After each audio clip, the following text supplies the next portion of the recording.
My beloved brethren, Minahal kong kaigsuonan, how good it is to meet with you. kanindot nga makita kamo pag-usab. Whenever I attend the general Matagtambong nako sa kinatibuk-ang meeting sa priesthood, mamalandong ko sa mga pagtulunan sa pipila ka buotang leader sa Dios nga namulong sa meeting sa priesthood sa simbahan. many have passed to their eternity, Daghan nila patay na, and yet from the brilliance of their apan gikan sa kalantip sa ilang hunahuna, their soul, kahiladman sa ilang kalag, from the warmth of their heart, ug ilang mabinationg kasing-kasing, inspired direct mihatag sila kanato og dinasig nga giya. you tonight. Akong ipakigbahin ninyo ang pipila sa ilang pagtulunan kalabot sa priesthood. From the prophet Joseph Smith, Gikan ni Propeta Joseph Smith, priesthood, ang priesthood everlasting principle, usa ka mahangturong barugadan God from eternity, ug diha uban sa Dios gikan sa kahangturan ug hangtod sa kahangturan nga walay sinugdanan sa mga panahon o katapusan sa mga katuigan. the words of President Wilford Woodruff, Gikan sa mga pulong ni Presidente Wilford Woodruff atong nasayran, ang Dios makigsulti ug makigsabot sa tao. Pinasubay sa balaang priesthood dinhi sa yuta ug ang langit nung mga mensahero nga nakabisita sa yuta aron sa pagpahayag sa mga tao nga naghupot ug nagtahod sa priesthood samtang ania sa yuta. Ug ang tanan nga gustong himuon sa Dios alang sa kaluwasan sa tao, sukad pa sa pag-ani sa tao sa yuta hangtod sa katubsanan sa kalibutan, gihimo og pagahimuon pinaagi sa hiyas sa walay katapusan nga priesthood. Si Presidente Joseph F. Smith midugang, ang priesthood mao ang gahom sa Dios nga gihatag ngadto sa tao aron ang tao makalihok sa yuta alang sa kaluwasan sa katawhan. Sa pangalan sa Amahan, ug sa Anak, ug sa Espiritu Santo, og otorisado nga molihok, wala mangangkon niya ng otoridad, wala manghulam niini sa henerasyon nga patay ug wala na, apan otoridad nga gihatag nining panahona, pinaagi sa pagnangalagad nga mga anghel, ug mga espiritu sa kahitasan, direkta, gikan sa presensya sa labang makagagahom nga Dios. from President John Og sa katapusan gikan ni Presidente John Taylor, unsa man ang priesthood, kini mao ang pangagamhanan sa Dios, mahimong diha sa yuta o diha sa kalangitan, kay pinaagi ni ana nga gahom, kabubuton o baruganan nga ang tanan nga ang mga butang gidumala sa yuta ug sa kalangitan. O pinaagi ni ana nga gahom nga ang tanan nga mga butang giabagan o gipaluyuhan. Kini nagmando sa tanang mga butang, kini nagpadagan sa tanang mga butang, kini nagpaluyo sa tanang mga butang, ug may kalabutan sa tanang mga butang, din ang Dios ug kamatuoran mahiusa. Bulahan kita nga maanhin niining katapusang mga adlaw nga ang priesthood sa Dios ania sa yuta. Atong pribilehiyo nga maghupot ni ana nga priesthood. Ang priesthood labaw pa sa gasa, kay kini usa ka sugo sa pagserbisyo, pribilehiyo sa pagbayaw, ug oportunidad sa pagpanalangin sa kinabuhi sa uban.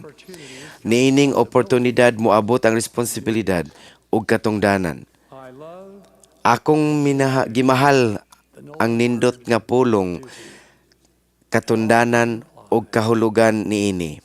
one capacity or another, Sa usa ka buluhaton one setting or another, o sa lain, attending usa ka kahimtang o sa lain, nagtambong ko og meeting sa priesthood sulod sa 72 ka tuig. Sukad na ordinahan ko nga deacon sa edad nga 12. Ang panahon nagpadayon. duty keeps cadence without Ang katungdanan nagpadayon. duty does not dim nor Ang katungdanan wala mikunhod. catastrophic conflicts Makalilisang nga panagbingkil moabot og mahanaw.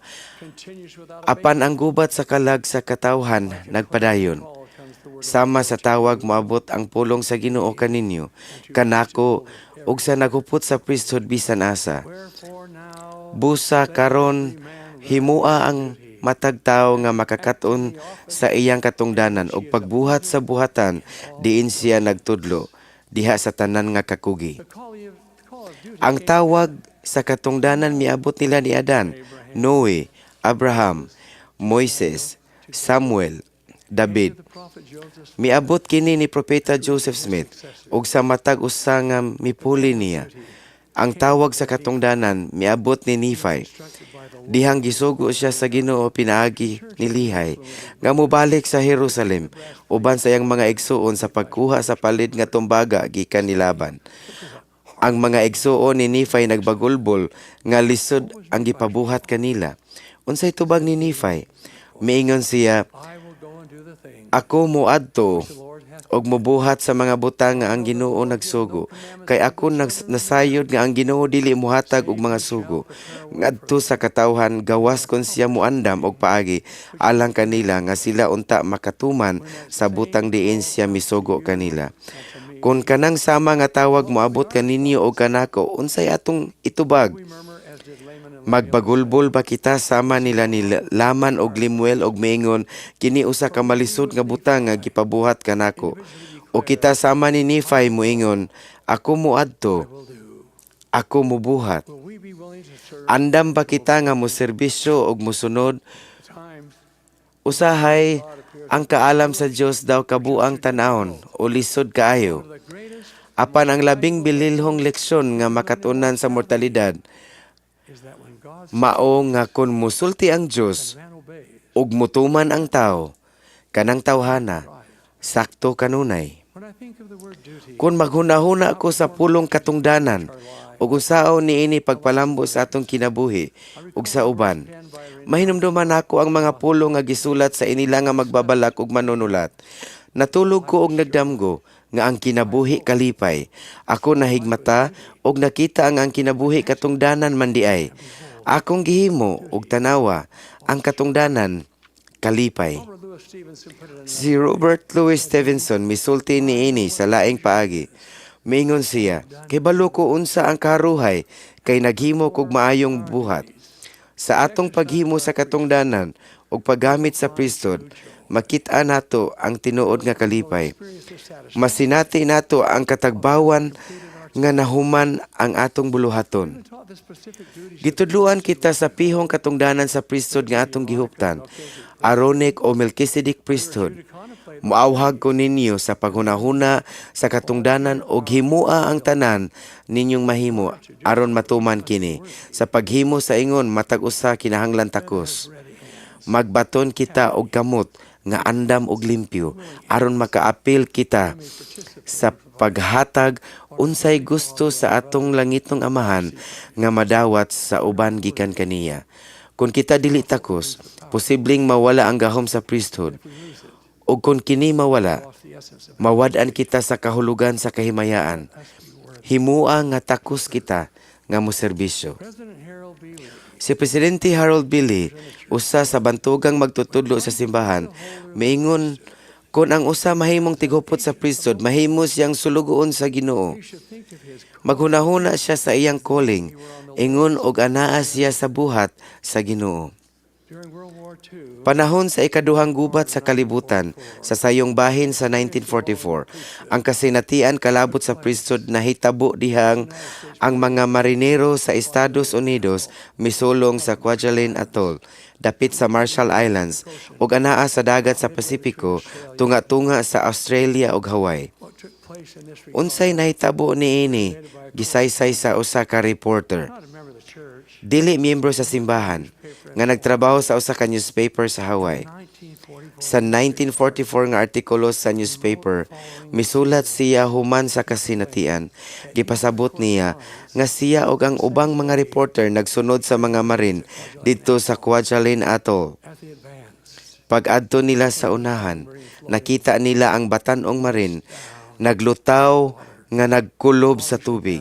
Grabing nasamdan. The shallow water around Ang mabaw nga tubig libot kaniya, napuno sa iyang dugo. and then they noticed another Ug dayo nakita nila ang laing marin nga mipaingon sa iyang samdan nga kauban. Ang ikaduhang marin sa samdan usab, ang iyang walang kamot, wala nay umoy. Iyang gipahangad ang ulo sa tao nga naglutaw sa tubig aron dili siya malumos. in a patty voice. Sa nahadlok nga tingog, nangayo siya og tabang. Ang mga reporter mitanaw og balik sa batanon nga iyang gitabangan og mitubag, dong wala nay mahimo alang niya ng tawhana. Then wrote the correspondent. Dayon misulat ang reporter. Saw something Nakita nako ang butang nga wala pasukad nako makita. Ang batanon badly wounded himself. nga mismong grabing nasamdan. His way to the shore. Miadto sa daplin sa baybayon. Uban sa daw wala nay kinabuhi nga kaubang marin. Companion Gipaunla niya ang iyang kauban sa iyang tuhod. kanindot tan-awon. These two mortally Kining duha kasamdan nga mga batanong parihong limpyo. Nindot tan-awon nga batanong mga lalaki bisan diha sa ilang lisod nga sitwasyon. and the one boy bowed his Ug ang batanong midoko sa iyang ulo ug miingon, Ako I command you ako momando kanimo sa pangalan ni Hesukristo by the power of the ug sa gahom sa priesthood remain alive nga magpabiling buhi until I can get hangtod makakuha ko og tabang. The correspondent concluded Ang reporter mitapos sa iyang artikulo, kaming tulo, the two Marines ang duha ka marin ug ako, ania sa ospital. Ang mga doktor wala masayod, giunsa nga buhi pa sila. Apan ako nasayod. Ang milagro anaa bisan asa kun ang priesthood nasabtan. Ang gahom niini gihatod og tukmang gigamit ug ang pagtuo gipakita. Kun ang pagtuo mopuli sa pagduha-duha, kun ang serbisyo muwagtang sa kahakog, ang gahom sa Dios mopahinabo sa iyang katayuan. The call of duty can come Ang tawag sa katungdanan moabot kung kitang naghupot sa priesthood, mubuhat sa atong buluhaton. President George Si Presidente George Albert Smith kanang mapaubsanon apan epektibong leader miingon, is your duty first of inyong katungdanan una sa tanan ang pagkat-on unsay gusto sa Ginoo ug dayon pinaagi sa gahom ug kaligon sa inyong balaang priesthood tumanon ang inyong calling at tubangan sa inyong isigkatawo aron ang tao malipay nga mosunod kaninyo. such a call of duty. Sama nga tao sa katungdanan. Sama sa tawag sa katungdanan, dili kayo talagsaon nga tawag apan nakatabang sa pagluwas. Miabot nako pagka 1950 dihang bag-o lang kong natawag nga bishop. Ang akong responsibilidad isip bishop daghan og nagkalain-lain I tried to the best of og gibuhat nako kutob sa akong mahimo unsay gimando kanako. The United States was Ang Estados Unidos apil sa lain-laing gubat ni anang higayuna. Kay daghan man sa atong mga miyembro ang nagsundalo usa ka buluhaton gikan sa church headquarters sa tanang bishop nga hatagan ang matag sundalo og subscription sa church news og sa improvement era. Ang magasin sa simbahan ni anang panahona each bishop was asked matag bishop gisugo sa pagsulat og personal binulan nga sulat para sa matag sundalo sa iyang ward. Sa among ward adunay 23 ka tawo ang sundalo. the priesthood quorums with effort. Ang mga quorum sa priesthood sa paningkamot mihatag og kwarta para sa subscription. Gihimo nako I undertook the task. gani ang katungdanan sa pagsulat 3 personal letters. og 23 ka sulat matag bulan. After all these years, Hangtod karon still have copies. duna pa ko'y kopya sa daghang nakong sulat ug ang tubag nga nadawat. Tears come ease. Makahila ko kung basahon nako pag-usab kining mga sulat. It's a joy to learn again. Dako kining kalipay nga masayod sa panumpa sa sundalo nga mosunod sa ebanghelyo sa desisyon nga magpadayon uban sa iyang pamilya. Handed to a sister in the Usa ka gabi akong gihatag sa usa ka sister sa ward ang 23 ka sulat para ni ana nga bulan.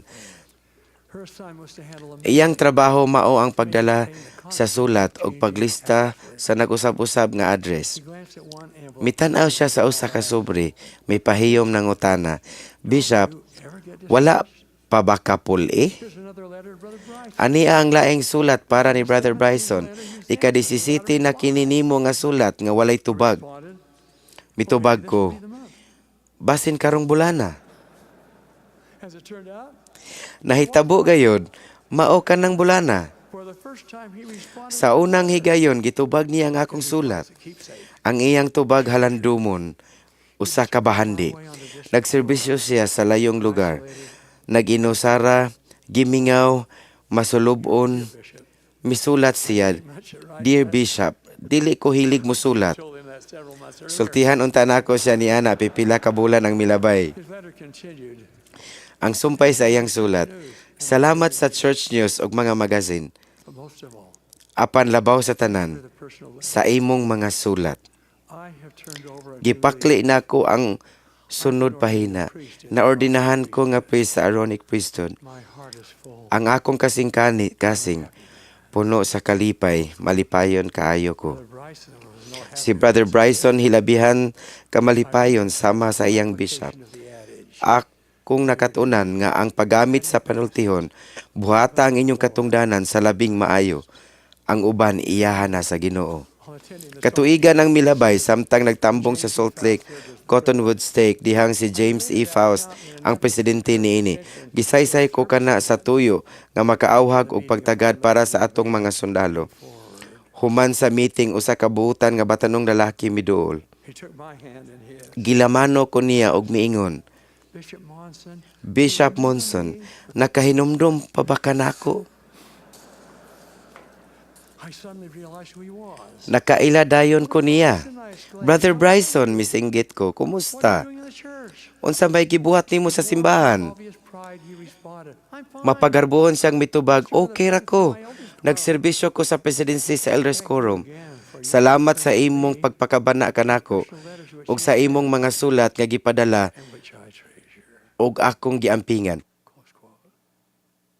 Brethren, the world is in need. Kaiksuunan ang kalibutan nagkinahanglan sa atong Are tabang. we doing all we should? Gihimo ba nato ang tanan? Remember the word Gihinumduman ba nato ang mga pulong ni Presidente John Taylor? magnify your Kung kamo dili mo palambo sa inyong balaang mga tawag, ang Dios mohimo kaninyong responsable alang ni adtong kinsa mahimo ninyong untang maluwas kung kamo naghimo pa sa inyong katungdanan.